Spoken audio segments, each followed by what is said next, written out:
Assalamualaikum warahmatullahi wabarakatuh.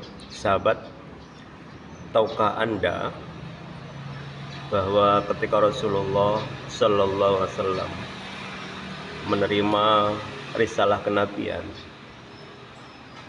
yang pertama beliau bangun adalah memperbaiki akhlak. Beliau membangun peradaban, membangun etika pola hubungan antar sesama manusia yang sudah hancur-hancuran ketika itu, sehingga terkenal dengan istilah periode kegelapan atau jahiliyah. Jahiliyah bukan karena daya pikirnya yang tinggi, tapi karena perilakunya yang rusak. Daya pikirnya tinggi karena mereka mampu menciptakan banyak terobosan-terobosan. Pada saat itu, ketika Rasulullah diutus dan sebelumnya, bangsa Arab sudah terkenal sebagai penyair yang ulung, ahli syair yang tiada banding. Tetapi ketika kita bicara akhlak, hancur-hancuran. Kenapa? Karena memiliki anak perempuan, melahirkan anak perempuan adalah aib. Itu bagi mereka.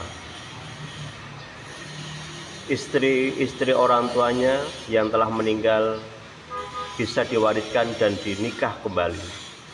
Itu adalah sesuatu yang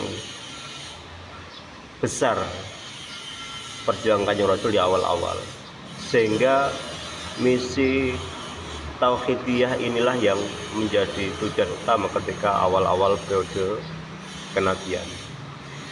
Sampai kemudian baru ada perintah sholat, zakat dan seterusnya, itu adalah setelah periode hampir di ujung periode Mekah dan masuk periode Madinah.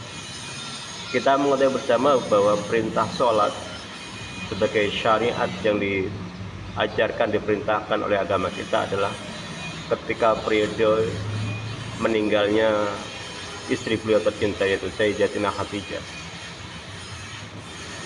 Dan kemudian disusul pamannya Abi Thalib yang senantiasa menjadi benteng perjuangan beliau. Dalam periode itu yang dibangun adalah akhlak dan peradaban.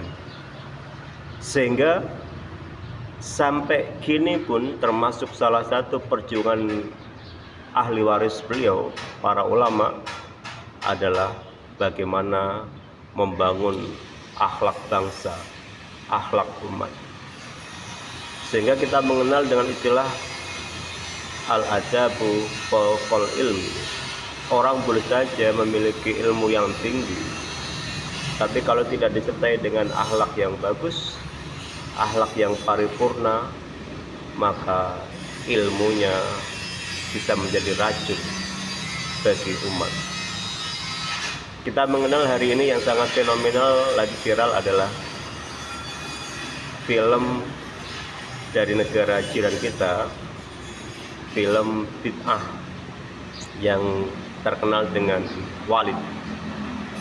Walid bukannya orang yang tidak memiliki ilmu, tapi rendah moral, karena ilmu dipergunakan oleh dia untuk memperdaya orang lain, sehingga santri-santrinya, murid-muridnya yang mestinya dia didik menjadi orang-orang utama, hanya menjadi pelampiasan nafsu kebinatangannya, padahal dia berilmu. Inilah salah satu contoh betapa ilmu harus dibarengi dengan akhlak yang baik. Ketika akhlaknya tidak baik, setinggi apapun ilmu, maka bisa jadi akan menjadi bencana buat dunia. Nuklir diciptakan untuk kemaslahatan, betapa luar biasanya untuk menghemat energi. Tapi ketika energi nuklir disalahgunakan sedikit saja, maka hancurlah peradaban dunia, hancurlah kehidupan dunia, karena betapa bahayanya nuklir itu sendiri.